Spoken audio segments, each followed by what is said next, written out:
السلام علیکم. Crime expo سے ساتھ میں ہوں عبدالرزاق. بات کریں گے ایک ایسے قتل کے بارے میں، اس کو قتل کہا جائے یا طبعی موت کہا جائے، یہ تو پروگرام میں آگے چل کر آپ خود اندازہ لگا لیں گے. اسی حوالے سے ہم قانونی ماہر کے بھی مشورے اس میں شامل کریں گے. سندھ پولیس کی حراست میں نوجوان کی ہلاکت، ایک المیہ اور نظام انصاف پر سوال. کراچی میں چند روز قبل سندھ پولیس کی اسپیشل SIU انویسٹیگیشن یونٹ کی تحویل میں ایک کم عمر لڑکی کی ہلاکت نے پورے ملک کو ہلا کے رکھ دیا. یہ واقعہ محض ایک نوجوان کی موت نہیں بلکہ پاکستان کے پولیس کا جو نظام ہے، احتسابی کمزوریوں اور انسانی حقوق کی سنگین خلاف ورزیوں کی ایک علامت بن چکا ہے. جبکہ مقتول نوجوان کا نام محمد عرفان بتایا گیا ہے، جس کی عمر اہل خانہ کے مطابق 15 تا 16 سال تھی. پولیس نے عرفان کو اس کے 3 دوستوں سمیت عائشہ منزل کراچی کے قریب سے اس شک میں گرفتار کیا کہ وہ مبینہ طور پر بینکوں اور ATMs کی ویڈیوز بنا رہے تھے. گرفتاری کے صرف چند ہی گھنٹوں بعد عرفان کو جناح ہاسپٹل لایا گیا، جہاں ڈاکٹر نے اس کو باقاعدہ چیک کر کے اس کو مردہ قرار دے دیا. پولیس نے ابتدائی طور پر موت کی وجہ تو دل کا دورہ بتائی تھی، مگر پوسٹ مارٹم رپورٹ میں اس کے جسم پر تشدد، زخموں اور سوجن کے واضح نشانات پائے گئے. ابتدائی میڈیکل رپورٹ میں جسم کے مختلف حصوں پر شدید ضربات کے نشانات بھی تھے. ماہرین طب نے واضح کیا کہ یہ چوٹیں قدرتی نہیں ہیں بلکہ کسی سخت چیز یا تشدد کے نتیجے میں لگائی گئی ہیں. رپورٹ کے مطابق عرفان کی موت تشدد کے باعث اندرونی خون بہنے سے واقع ہوئی ہے، اور جبکہ پولیس کیا بتا رہی تھی کہ اس کو ہارٹ اٹیک ہوا ہے. واقعے کے فوراً بعد 7 پولیس اہلکاروں کو معطل کر دیا گیا. 2 اہلکاروں کو گرفتار کر کے مقدمہ درج بھی کیا گیا، جبکہ دیگر کے خلاف تفتیش جاری ہے. مقدمہ دفعہ 319 کے تحت درج ہوا. 319 جو دفعہ ہوتی ہے اس میں قتل خطا یعنی قتل کی کوشش کے حوالے سے وہ دفعہ لگائی گئی، مگر لواحقین کے مطالبے پر دفعہ 302 شامل کرنے پر غور کیا جا رہا ہے، یعنی کہ اب تک اس پر غور کیا جا رہا ہے، شامل نہیں کی گئی ہے. سندھ حکومت نے عدالتی انکوائری کمیشن تو تشکیل دے دیا اور FIO کو اس کی تفتیش کی ذمہ داری بھی سونپ دی گئی ہے تاکہ شفاف تحقیقات ہو سکیں، اور ہم بھی یہی امید کرتے ہیں کہ اس کیس کی کم سے کم اس کیس کی تو شفاف اور غیر جانبدارانہ تحقیقات ہونی چاہیے. قانونی اور انسانی حقوق سے اس کے پہلوؤں سے اگر دیکھا جائے تو پاکستان کے آئین اور فوجداری قانون کے تحت ہر شخص خواہ ملزم ہی کیوں نہ ہو، پولیس تحویل میں محفوظ اور غیر متشدد سلوک کا حق رکھتا ہے. جبکہ آئین پاکستان کی شق 14 کے مطابق انسانی وقار اور شخصی آزادی پامالی ہے، یعنی کہ اگر آپ انسان کے وقار، اس کی عزت اور اس کی آزادی کی پامالی کریں گے تو یہ ناقابل تلافی جرم تصور کیا جائے گا. جبکہ حقیقت اس کے برعکس ہے. Human rights commission of Pakistan کے اعداد و شمار کے مطابق صرف 2022 سے 2024 کے دوران، یعنی کہ صرف 2 سالوں کے دوران پولیس حراست میں 150 سے زائد ہلاکتیں رپورٹ ہوئی ہیں. ان میں سے بیشتر کیسز میں تشدد، غیر قانونی حراست اور جعلی مقابلوں کا عنصر بھی پایا گیا ہے. عرفان کے اہل خانہ اور شہریوں نے سراغ بورڈ میں احتجاج کیا. بالکل، انہوں نے باقاعدہ طور پر اس کے اہل خانہ نے اس کے جسد خاکی کو رکھ کر احتجاج کیا تاکہ ان کی سنوائی ہو سکے، تاکہ ان کے اس کیس کو سنجیدگی سے دیکھا جا سکے. انسانی حقوق کے کارکنوں نے کہا ہے کہ یہ واقعہ نظامی بربریت کی عکاسی کرتا ہے، جہاں انصاف کے محافظ ہی مظلوم کے قاتل بن جاتے ہیں. جس معاشرے میں انصاف کے محافظ ہی جب مظلوم کا قاتل بن جائیں تو پھر یہ عوام کہاں جائے. جبکہ social media per justice for Irfan کے ہیش ٹیگ کے تحت ہزاروں لوگوں نے انصاف کا مطالبہ کیا ہے. اب دیکھنا یہ ہے کہ انصاف ملتا ہے یا پھر یہ بھی کیس فائل لال کپڑے میں لپیٹ کر ریکارڈ روم کی زینت بن جائے گی اور اسے پھر کبھی نہیں کھولا جائے گا. بات کرتے ہیں پولیس کے نظام میں چند خامیاں ہیں، اس کو صحیح کرنے کی ضرورت ہے. احتساب کا فقدان ہے۔ پولیس افسران کے خلاف مقدمات اکثر محکمانہ تحفظ کی وجہ سے منطقی انجام تک نہیں پہنچتے ہیں، جبکہ دوسری جانب اگر اس کے دوسرے پوائنٹ پہ بات کی جائے تو تحقیقات میں تعصب جو ہوتا ہے، یعنی کہ زیادہ تر کیس میں پولیس خود ہی تحقیقات کرتی ہے جس سے غیر جانبداری متاثر ہوتی ہے۔ تیسری بات اس میں یہ شامل کی جاتی ہے کہ پوسٹ مارٹم میں تاخیر، جی بر وقت شواہد اکٹھے نہ ہونے سے ثبوت ضائع ہو جاتے ہیں، اور یہ ثبوت ضائع کرنا بھی ایک قسم کا کلچر بن چکا ہے کہ تو کہیں سیاسی دباؤ، تو کہیں کسی کا دباؤ، تو کہیں کسی کا دباؤ۔ اس میں جو چوتھا پوائنٹ وہ سب سے اہم ہے، جو ہے تشدد کا کلچر۔ آج عوام پولیس کو دیکھتے ہیں تو وہ اپنا آپ کو محفوظ سمجھنے کے بجائے غیر محفوظ سمجھتے ہیں، صرف اس تشدد کے کلچر کی وجہ سے۔ تفتیش میں تشدد کو سچ اگلوانے کا ذریعہ سمجھا جاتا ہے، جو کہ غیر انسانی عمل ہے۔ ان میں کچھ اصلاحات کی ضرورت ہے، جیسے کہ حراستی مراکز میں سی سی ٹی وی کیمروں کے تنصیب لازمی قرار دی جائے، پولیس میں اصلاحاتی کمیشن تشکیل دیا جائے جو ہر وقت یا جو ہر حراستی موت کی خودکار تفتیش کرے، پبلک ڈیفینڈر سسٹم سرکاری وکیل کو مضبوط کیا جائے تاکہ غریب ملزمان کے حقوق محفوظ رہیں، حراست میں ہر شخص کا میڈیکل چیک اپ ہونا لازمی قرار دیا جائے۔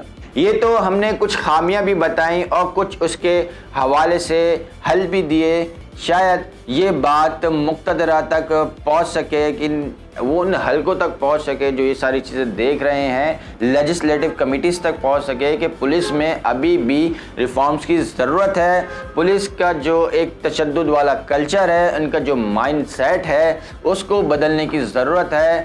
پولیس کے اندر ایسی اصلاحات اور ایک ایسا میکینزم، اسٹڈی کا ایک ایسا میکینزم بننا چاہیے کہ جس میں عوام سے انہیں بات کرنے کا طریقہ، عوام سے میل جول کے طریقے کے حوالے سے بتایا جائے۔ یہ نہ ہو کہ جس طریقے سے اگر کوئی شخص ایک موٹر سائیکل سوار یا کار سوار یا کوئی راہ گیر چلتا ہوا جاتا ہے، وہ پولیس کی موبائل یا پولیس کو کھڑا ہوا دیکھتا ہے تو اپنا آپ کو غیر محفوظ سمجھنے لگتا ہے۔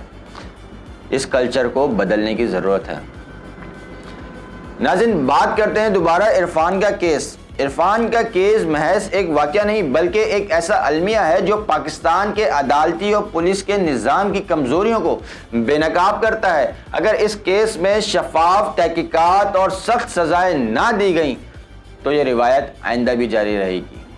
انصاف کے تقاضے یہی ہیں کہ مجرم چاہے وردی میں ہی کیوں نہ ہو، قانون کے سامنے سب برابر ہوں۔ اسی حوالے سے ہم نے اپنے پروگرام میں ایک قانونی ماہر ایڈوکیٹ ہائی کورٹ شجاع صاحب کو ہم نے دعوت دی ہے اور ان سے ہم جانیں گے، ان سے کچھ سوالات کریں گے کہ قانون اس پر کیا کہتا ہے۔ اس وقت ہمارے ساتھ موجود ہیں قانونی ماہر محمد شجاع الدین شیخ ایڈوکیٹ صاحب، جو کہ ایڈوکیٹ ہائی کورٹ ہیں اور باقاعدہ طور پر کرمنل سائٹ پر جو کرمنل کیسز ہوتے ہیں ان کو ڈیل بھی کرتے ہیں اور اس پہ مہارت بھی رکھتے ہیں۔ السلام علیکم سر۔ جی وعلیکم السلام سر، سب سے پہلے تو شکریہ، آپ کا شو میں آپ کو خوش آمدید کہتے ہیں۔ جی بہت شکریہ۔ سب سے پہلے تو میں آپ کا شکریہ ادا کرنا چاہوں گا کہ آپ نے مجھے اس اہم موقع پہ اور اس اہم ٹاپک پہ جو ہے وہ بات کرنے کا موقع دیا، بہت شکریہ۔ جی سر، ہمارا آج کا ٹاپک ہے کہ جیسے کہ آپ نے سنا ہی ہوگا، بلکہ آپ کو تو پتہ ہی ہوگا اس حوالے سے کہ گزشتہ دنوں ایک نوجوان کا پولیس کسٹڈی میں قتل ہوا ہے۔ اب وہ قتل ہوا ہے یا پھر وہ طبی موت ہے، کیونکہ پولیس کی ابتدائی رپورٹ کے مطابق تو یہی کہا جا رہا تھا کہ ان کو بچے کو جو ہارٹ اٹیک ہوا تھا اور اس کے گھر والے جو اس کے لواحقین ہیں اس کی عمر بتا رہے ہیں 15 سے 16 سال۔ تو اسی حوالے سے میں آپ سے سوال کرنا چاہوں گا کہ اگر پولیس کسٹڈی میں کسی کی ہلاکت ہو جائے اور جب کہ اس کے اوپر کوئی جرم بھی ثابت نہ ہو تو اس کے حوالے سے قانون کیا کہتا ہے؟ اچھا جی عبدالرزاق صاحب، سب سے پہلے تو بہت شکریہ۔ یہ بہت ہی انتہائی اور ایک اہم ٹاپک ہے جس کی طرف آپ نے جو ہے ٹائم دیا ہے، یہ بہت سب سے پہلے تو میں آپ کا شکریہ ادا کرنا چاہوں گا اس ٹاپک پہ بھی۔ اچھا دیکھو، جہاں تک اطلاعات ہے نا، اس اطلاعات کے مطابق اس طرح سے ہے کہ جو بچہ جس کا نام عرفان ہے، یہ احمد پور شرقیہ سے تعلق رکھتا تھا۔ اچھا، اس کے علاقے میں اس کے گھر کی سیلاب کی وجہ سے وہ بہ گیا تھا، جس کی وجہ سے یہ کراچی کے رشتہ داروں کے پاس آیا جاب کی تلاش میں۔ اچھا، کچھ اس طرح سے کہ جو اطلاعات موصول ہوئی ہیں اس کے مطابق اس طرح سے کہ ایس آئی او تھانہ جو ہے